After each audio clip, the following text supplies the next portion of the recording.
많은 외국인들이 한국의 K-팝과 K-드라마에만 열광하고 있습니다. 그러나 최근 한국을 자랑하는 문화가 또 하나 급부상 중인데요. 바로 한국 전래동화입니다. 실제로 요즘 미국부터 시작해 남미권이 한국 전래동화아리로 한국에 열광하고 있습니다. 한국인이라면 누구나 하나쯤은 기억하고 있을 법한 한국 전래동화. 권성징악의 대명사로 잘 알고 계실 텐데요. 얼마 전 미국 초등학교 발표 시간에 초등학생들이 단체로 발표한 충격적인 내용에 선생님들이 충격을 받아 SNS에 올린 글이 화제가 되며 한국의 전래동화가 전 세계적으로 유명해지고 있습니다. 외국인들이 전래동화에 대해 적극적인 활동을 펼친 건 불과 1년이 되지 않았는데요. 최근 한국으로 유학 온 외국인들이 다양한 전래동화를 한국어로 낭독할 수 있는 경연대회도 열렸습니다. 한글문화세계화추진본부가 연재후회 외국인 한국 유학생 우리 전래동화 읽기 대회입니다. 특히 올해 대회부터는 한국의 전래동화뿐만 아니라 유학생들이 자국의 전래동화도 한국어로 낭독할 수 있도록 범위를 넓혔는데 해당 대회에 참여한 외국인은 이렇게 한국을 극찬하기도 했습니다. 이번 대회는 나 같은 외국인들에게도 타 문화를 존중하면서도 한글의 세계화를 도모하기 위해 범위를 넓힌 것으로 보인다. 장점으로는 한국에 유학 중인 외국인 학생이면 누구나 참여할 수 있는데 응모 방법도 간단하다. 한국어로 읽은 전래동화를 해당 사이트에 올려놓으면 된다.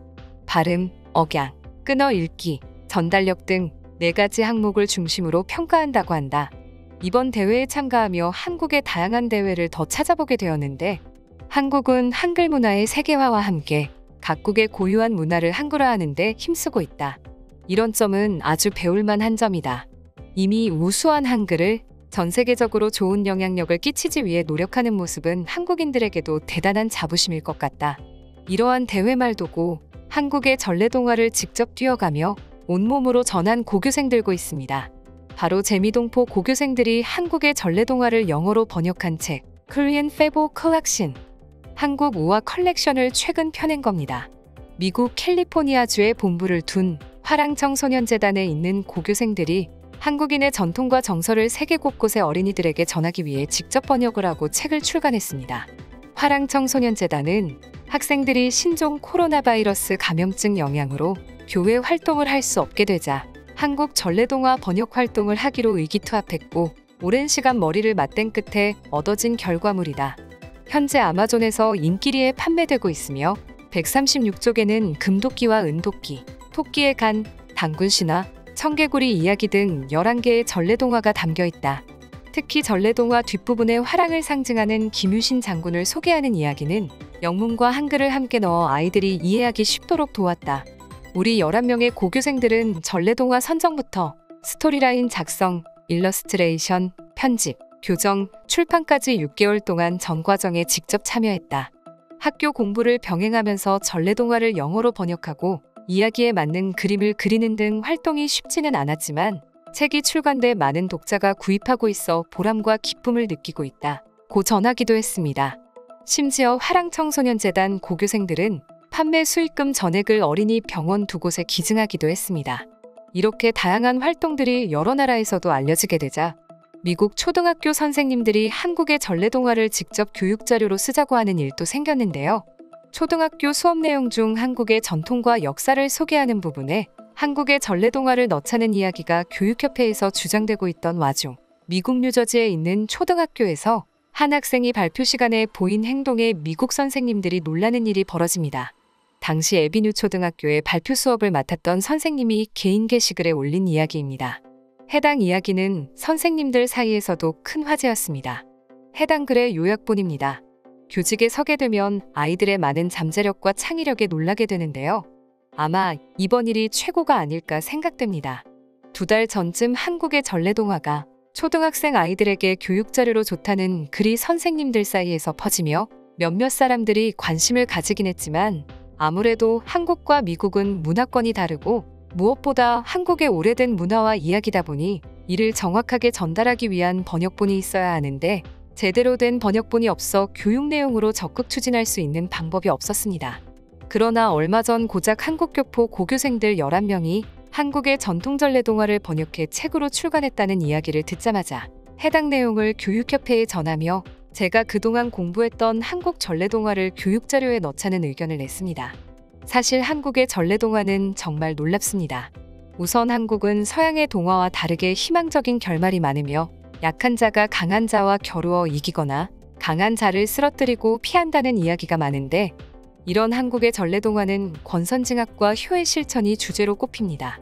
당연한 이야기 같지만 이 점이 바로 제가 한국 동화를 교육자료로 넣고 싶어하는 이유입니다.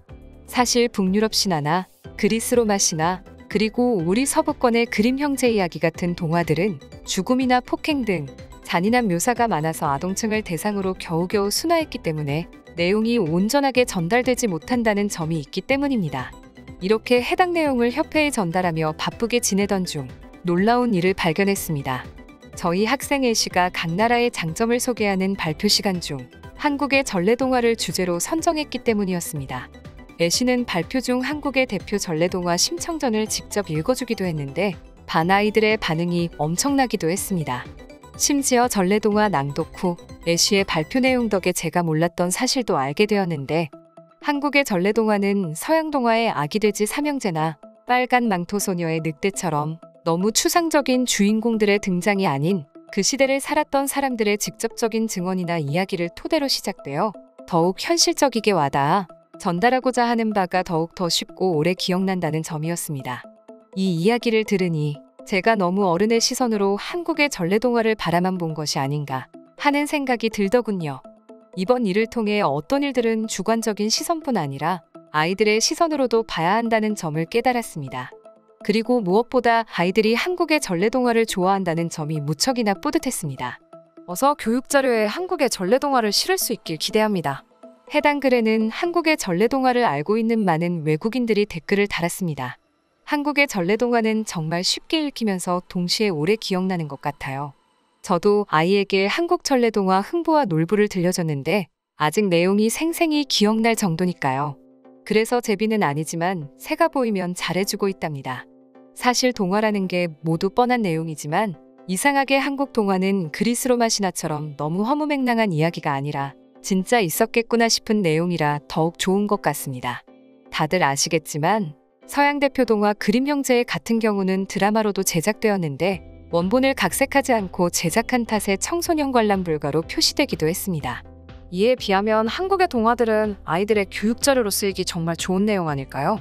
전 집에 한국 전통 전래동화 세트를 사두었습니다. 아이들이 무척이나 좋아해요. 처음 사줬을 땐 방에서 몇 시간 동안 나오질 않아서 책 읽다 잠들었나 싶었는데 열심히 읽고 있더군요. 사준 지 3일 만에 다 읽고 일주일 동안 사달라고 조르기까지 했어요. 다들 한꺼번에 보여주는 건 조심하시길 바래요. 한국의 전래동화가 외국에서도 인기라니 정말 좋은 소식입니다. 남미권뿐만 아니라 더욱 다양한 나라에서 이를 접할 수 있길 바랍니다. 이상 파노튜브입니다. 시청해주셔서 감사합니다. 구독과 좋아요는 영상 제작에 큰 힘이 됩니다. 눌러주셔서 감사합니다.